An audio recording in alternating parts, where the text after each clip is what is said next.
My name is Clara Evans, I'm 32 years old, and tonight, I watched the faces of the people who tried to destroy my life turn to ash as they realized I had already won. Before I tell you exactly what my new husband said to my ex-fiancé that left him utterly speechless, let me know where you're watching from in the comments. The ballroom at the Four Seasons in Austin was glittering. Hundreds of people, investors, clients, the sharpest minds in the tech industry, were here to celebrate the launch of our new security platform. My company's gala. My success. I felt a warmth spread through my chest, a feeling I'd built for myself, brick by painful brick. My husband, Daniel, squeezed my hand. His smile was my anchor, the truest thing in my life. And then I saw them. Standing awkwardly by the entrance, looking completely out of place, was my past. My mother, Eleanor, her face a mask of pinched judgment, her eyes scanning the room not with pride, but with cold appraisal, as if calculating the value of the chandeliers. Beside her, my sister, Jessica, her one-time golden girl beauty now looking tired, a bitter envy twisting her mouth as she stared at my gown. And behind them, looking smaller than I remembered, was Mark Peterson. My ex-fiancé. My blood ran cold. The noise of the party faded to a dull roar in my ears. 10 years. 10 years since I'd last seen them, 10 years since I'd fled Chicago with nothing but a broken heart and a burning sense of injustice.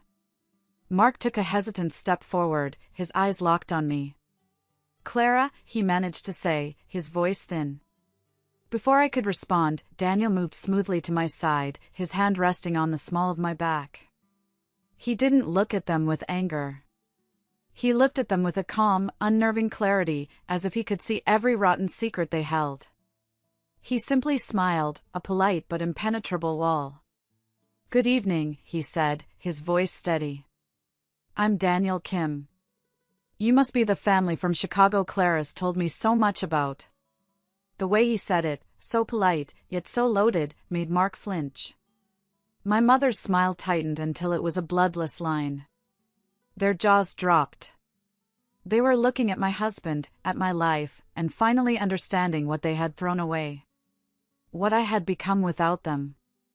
To understand the look on their faces, you have to go back 10 years. You have to leave this glittering ballroom in Texas and go back to a quiet, suffocating house in a suburb of Chicago, where my life was torn apart by the very people who were supposed to love me.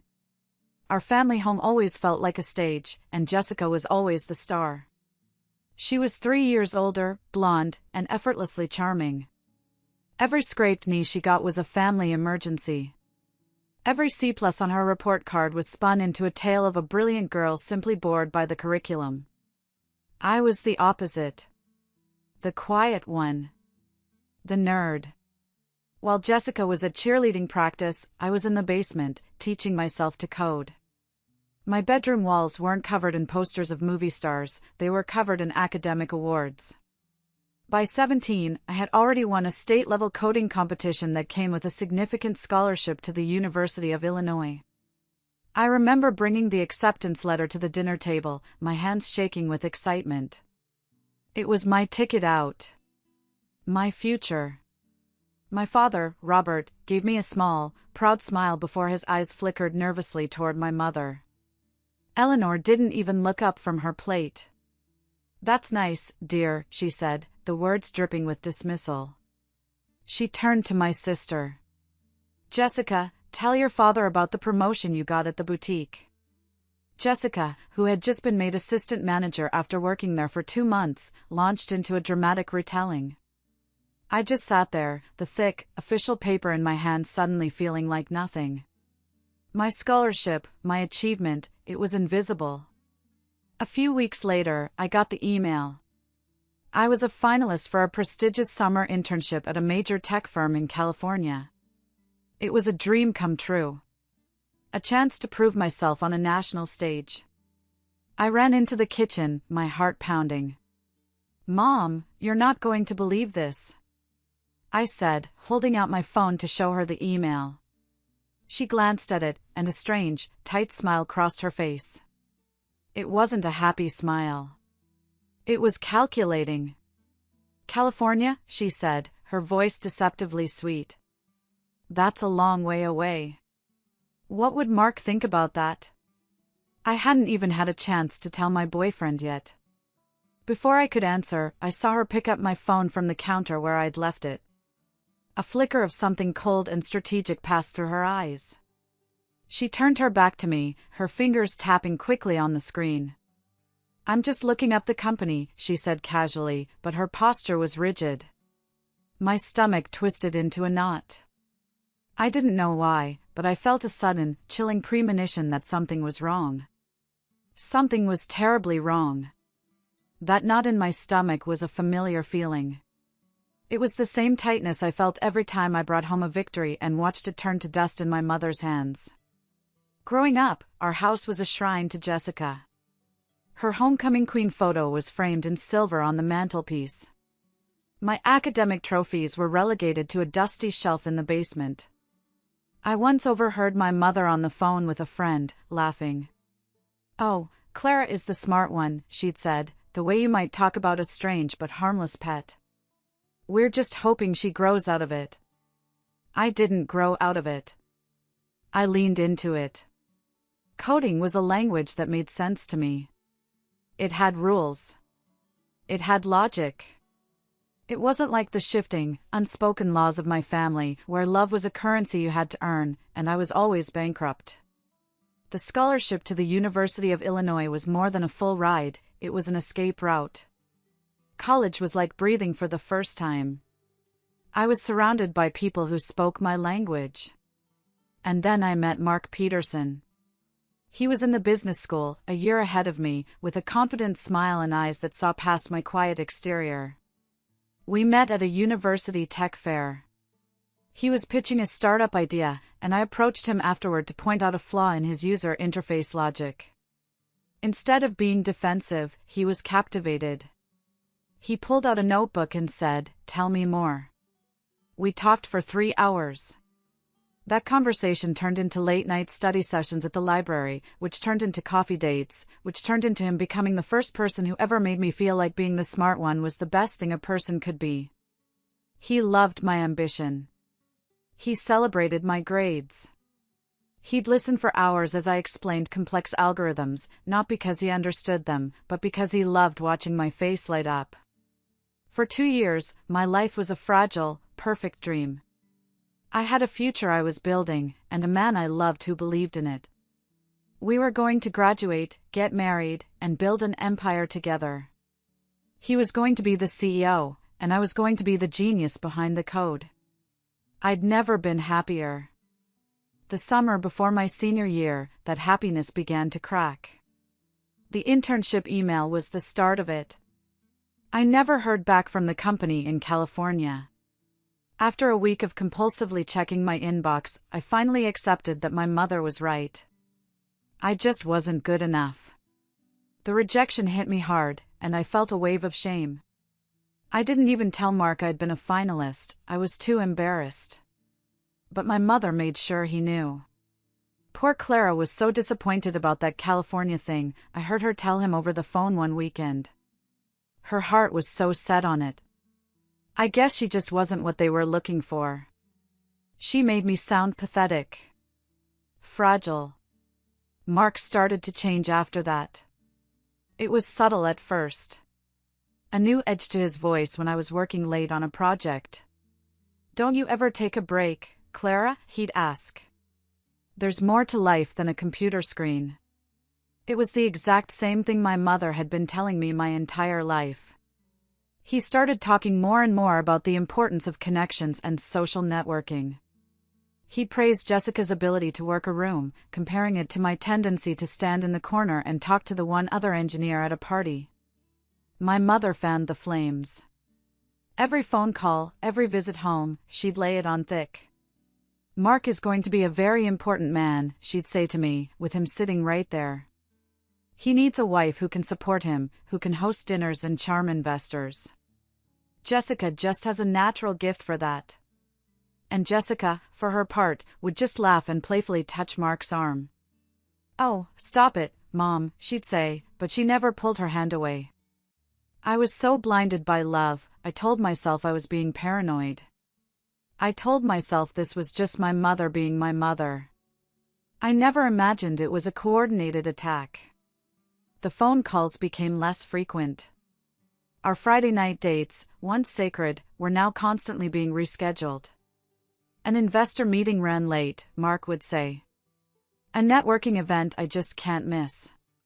His excuses always sounded plausible, but the warmth was gone. He spoke to me like a business partner he was slightly disappointed in. The man who used to look at me with awe now looked at me with something bordering on pity. My heart ached with a confusion so deep it felt like a physical illness. I couldn't eat. I couldn't focus on my senior project. My entire world, once so bright and full of promise, was slowly dimming to gray. The final semester of college should have been a victory lap. I had a job offer lined up with a top Chicago firm, a salary that made my father's eyes widen.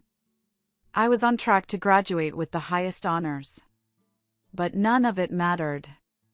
All I could feel was the growing chasm between me and Mark. The breaking point came in April. He called to cancel our weekend plans for the third time in a row. My parents are having a surprise anniversary party, he said. It's a whole family thing. His voice was flat, rehearsed. My blood ran cold.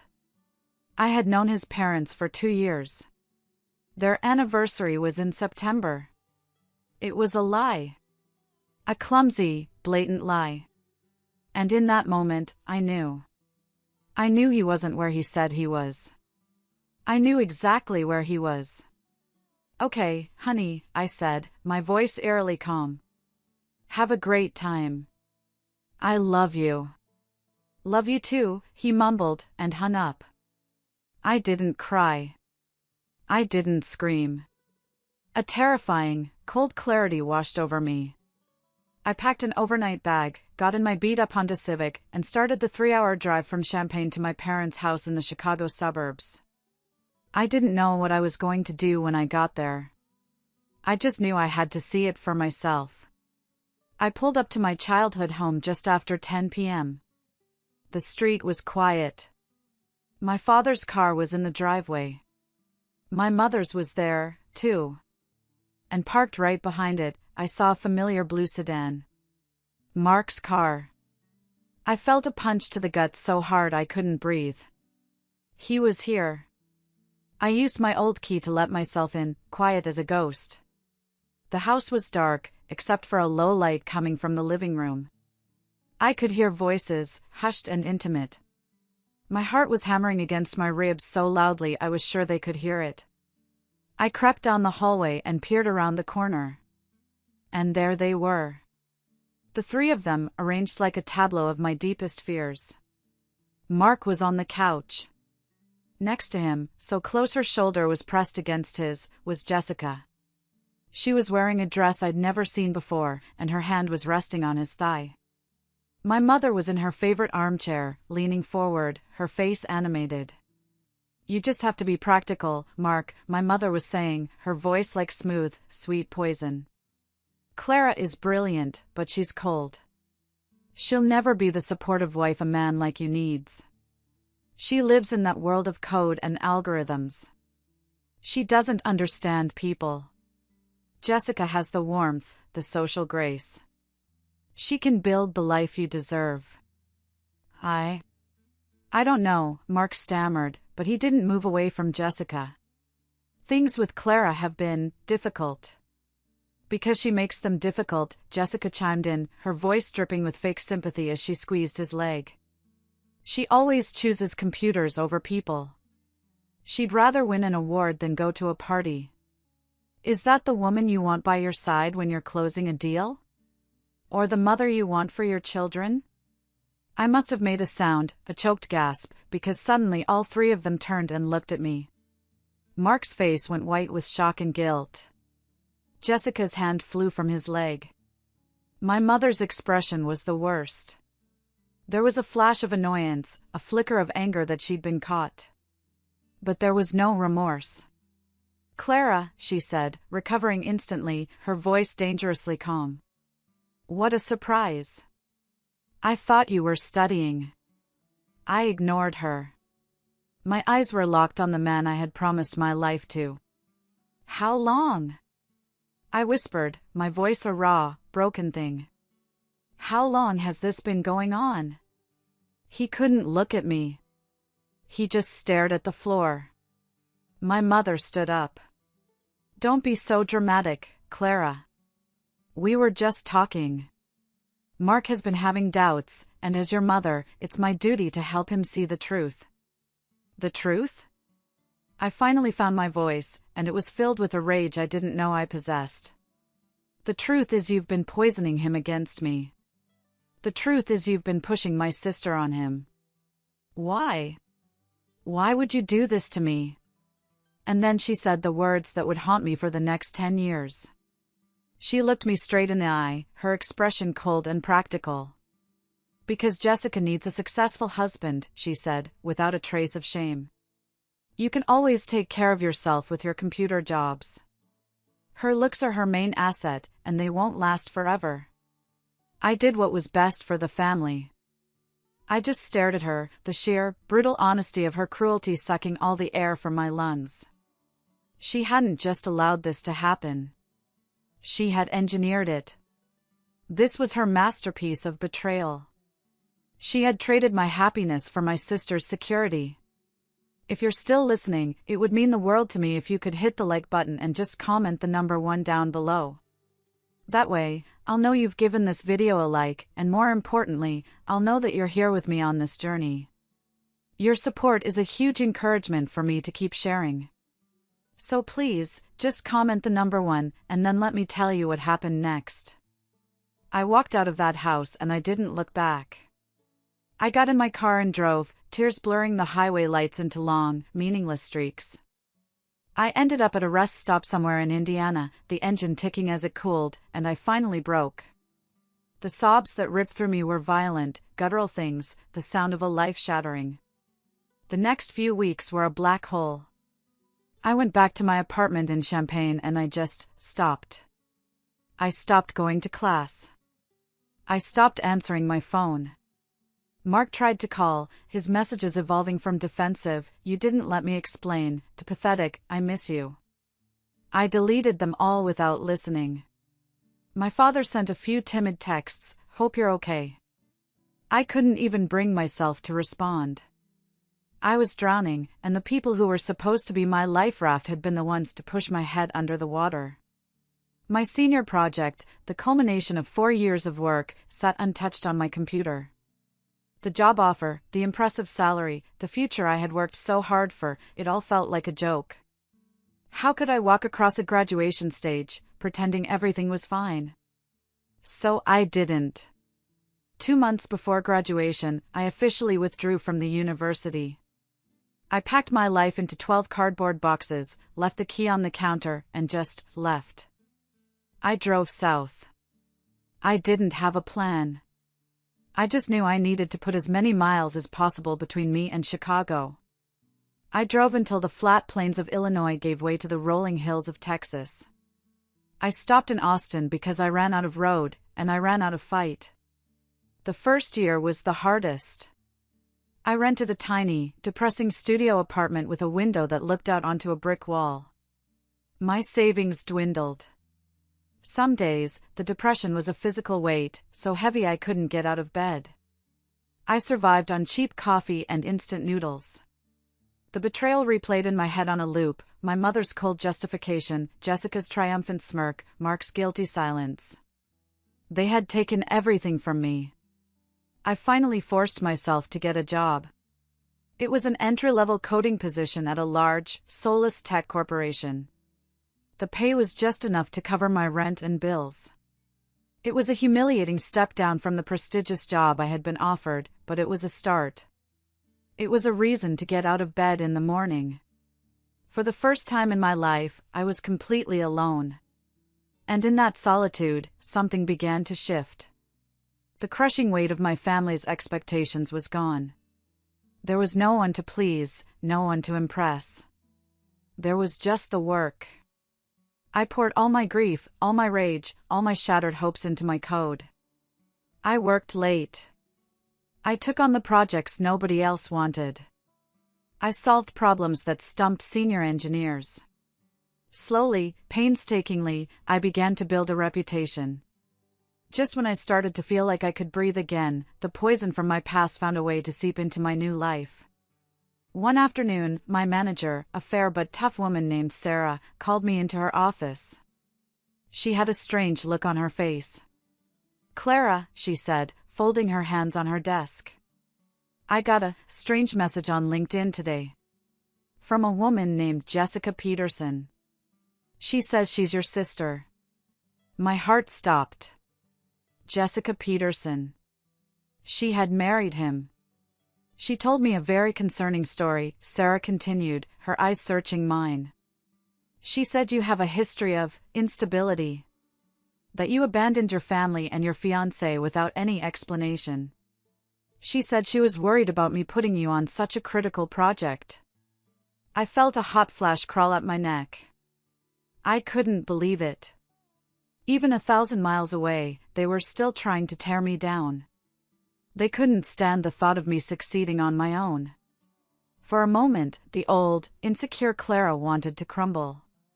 But then I looked at Sarah, at my office, at the life I was building from the ashes. And I got angry. I took a deep breath. "Sarah," I said, my voice steady. "What my sister told you is a twisted version of a very painful story. It's a family matter, and it has absolutely nothing to do with my ability to do this job. Judge me on my work. That's all I ask." Sarah looked at me for a long moment. Then she nodded. "Okay, Evans," she said. "Your work it is." That was my first real victory. I had faced their poison, and I hadn't backed down. For the next 5 years, my work was my life. I climbed the ladder at the company, promotion by promotion. I bought a small condo. I made a few friends. I even went on a couple of dates, but they were always disasters. The moment a man showed interest, a wall of ice would slam down around my heart. How could I ever trust anyone again? The scars from Mark's betrayal were deep, and I was convinced I was better off alone. I had my career. That was enough. Then, I was assigned to lead the technical side of Project Nexus, a massive undertaking to overhaul the company's entire data security infrastructure. And they brought in an architect from another division to oversee the project. His name was Daniel Kim. My first impression of Daniel was that he was quiet. He was thoughtful. He walked into a room full of loud, boastful engineers and commanded respect without ever raising his voice. He had a brilliant mind, and he was the first person I'd met since college who could not only keep up with me but challenge me. Our work sessions were intense. We'd argue over encryption protocols and database structures, debating for hours. But it was different from arguing with Mark. With Daniel, it was never personal. It was a passionate search for the best solution. He didn't just listen to my ideas, he built on them. He saw my talent, and he wasn't intimidated by it. He was energized by it. One night, we were the last 2 people in the office, sketching out a new firewall design on a whiteboard. It was almost 10 p.m. "You know," he said, putting the cap on his marker. "I think my brain is melting. Want to go get some tacos?" I hesitated. I had a strict rule, no socializing with coworkers. It was safer that way. He must have seen the hesitation on my face. "Don't worry," he said with a small, kind smile. "My intentions are purely professional. I just think better when I'm eating tacos." I surprised myself by saying yes. That dinner became the first of many. We talked about everything and nothing. His family in Vancouver, his passion for rock climbing, my love for old sci-fi novels. He was a workaholic, I quickly learned that about him.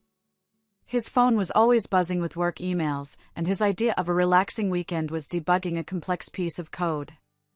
It was a red flag, a screaming alarm bell in my head. Mark had used work as an excuse to pull away from me. One Saturday, he was supposed to meet me for a hike, but he called to cancel an hour before. "I'm so sorry, Clara," he said, and he sounded genuinely regretful. "There's a critical server issue. I have to deal with it." The old panic seized me. It felt exactly the same. The excuse. The cancelled plans. I was spiraling. But instead of just letting it fester, I took a deep breath and did something I had never done before. I told the truth. "Okay," I said, my voice a little shaky. "But I need to be honest with you, Daniel. When you cancel on me for work, it brings up some bad stuff for me. It makes me feel like I'm not a priority." There was silence on the other end of the line. I thought I had scared him off. But then he said, "Thank you for telling me that. You're right. I get too focused. It's not fair to you. I'm going to delegate this issue. I'll be there in 45 minutes. You are a priority, Clara." And he showed up. He actually showed up. That was the moment the wall around my heart began to crack. He wasn't like Mark. He didn't use work as an excuse, he saw it as a problem to be solved, just like a piece of faulty code. He listened, and he changed his behavior. It was a revelation.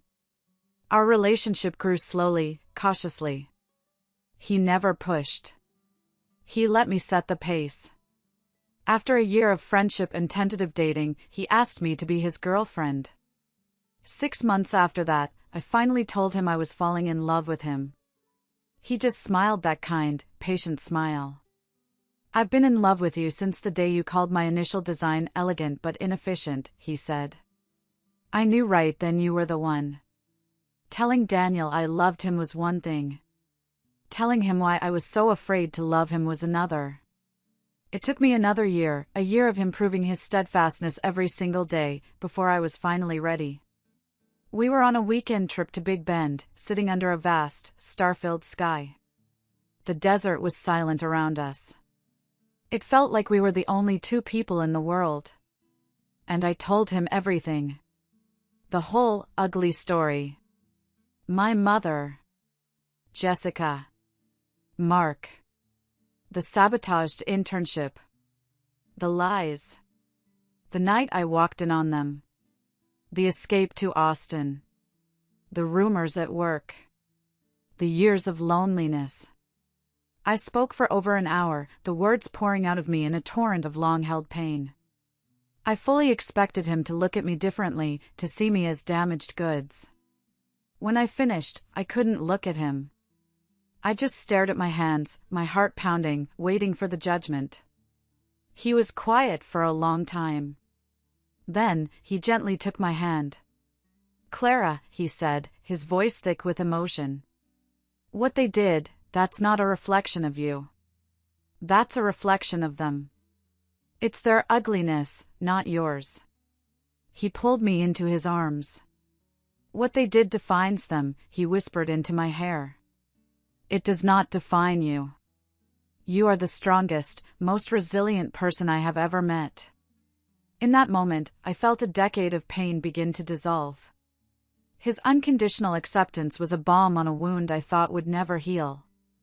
I knew then that I could trust him with my whole heart. 2 years after we started dating, he proposed on that same spot in the desert, under the same star-filled sky. My yes was the easiest word I'd ever said. We had a small wedding, just a handful of our closest friends.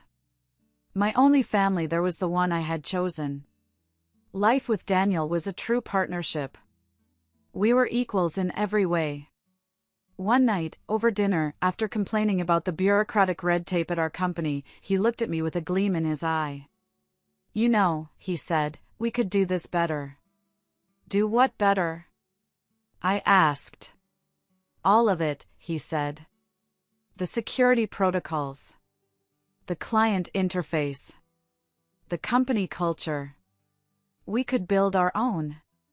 The idea was terrifying. And exhilarating. We both had safe, high-paying jobs. We had a mortgage. Starting our own company was a massive risk. But looking at Daniel, at the absolute belief in his eyes, belief in the idea, and belief in me, I knew we had to do it. We quit our jobs a month later. We cashed out our 401(k)s and poured every penny of our savings into our new venture. We started Axon Secure out of the garage of our modest suburban home. The first year was brutal. We worked 18-hour days.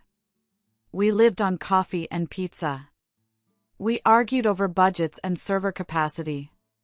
But at the end of every exhausting day, we were in it together. We were building something that was ours. Slowly, it started to work. We landed our first small client. Then another. Our reputation for creating elegant, impenetrable security solutions grew by word of mouth. We hired our first employee. Then our first team. We moved out of the garage and into a small office.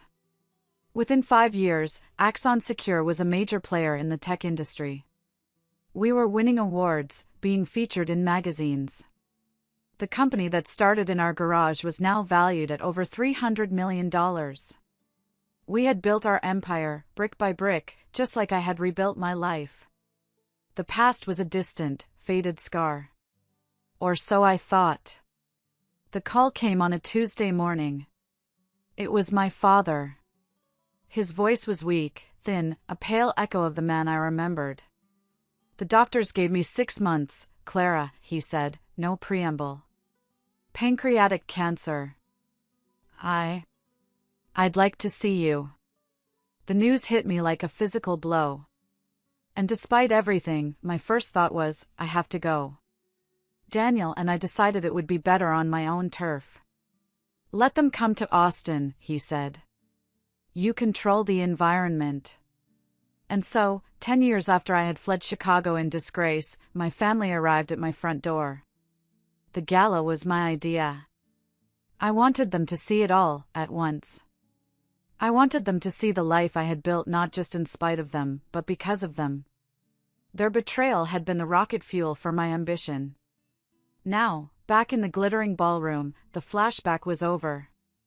I was no longer that broken girl. I was the woman in the custom-made gown, the host of the party, the CEO of the company. My mother, Eleanor, recovered first. She glided towards me, her face a carefully constructed mask of maternal pride.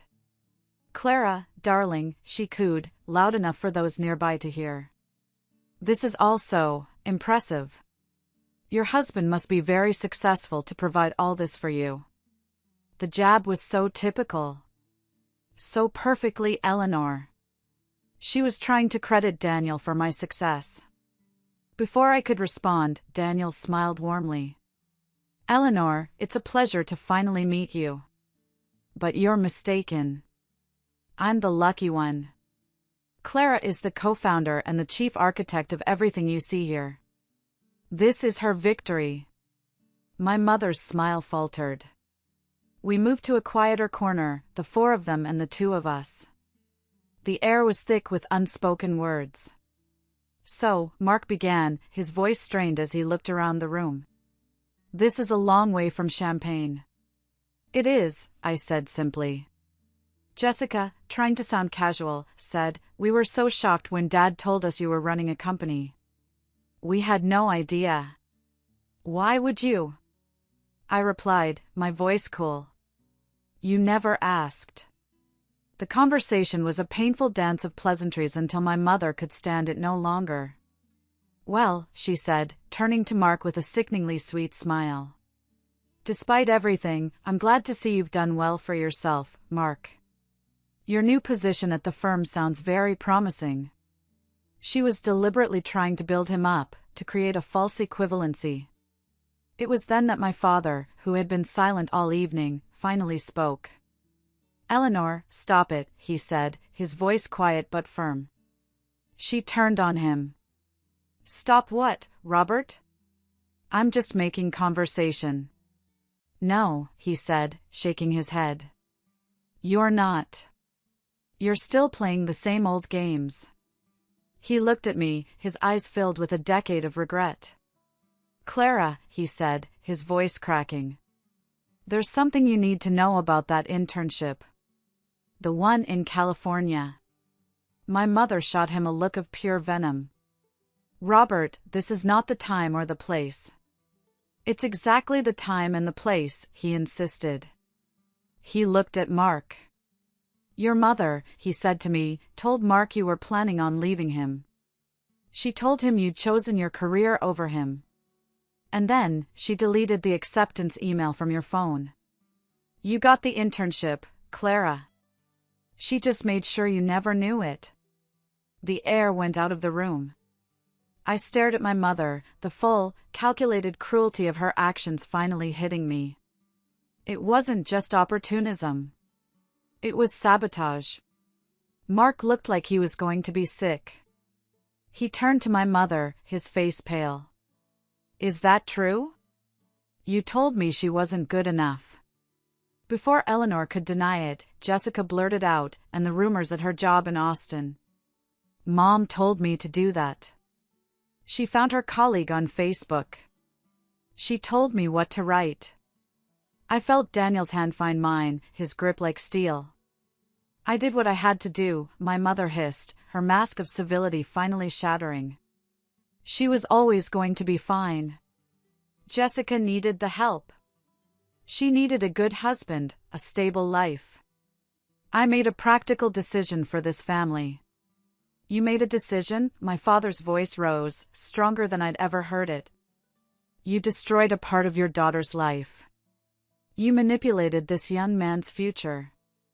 You call that practical? I call it monstrous. I have stood by and watched you hurt our daughter for the last time. And I will regret my silence until the day I die. I am so sorry, Clara. I am so sorry. The silence that followed my father's words was absolute. My mother stood there, for the first time in her life, completely exposed. Her power, built on a foundation of secrets and manipulation, had crumbled to dust in a matter of minutes. Mark just stared at the floor, the full weight of how thoroughly he'd been played finally crashing down on him. Jessica was openly weeping. I looked at the wreckage of my family, and I didn't feel the fiery triumph I had always imagined. I just felt a profound, weary sadness. I think, I said, my voice calm and clear, that you should all go now. And they did. They turned and walked out of my party, out of my life, like ghosts fading at sunrise. In the months that followed, things changed. My father and I talked on the phone every day. I flew to Chicago to be with him. We didn't waste time on anger. We filled the lost years with stories, with quiet moments, with an understanding that came too late but was precious nonetheless. When he passed away 8 months after the gala, I held his hand. I stood beside my sister at the funeral, and for the first time, we looked at each other not as rivals, but as two survivors of the same storm. My father's final act of courage had been a catalyst for Jessica.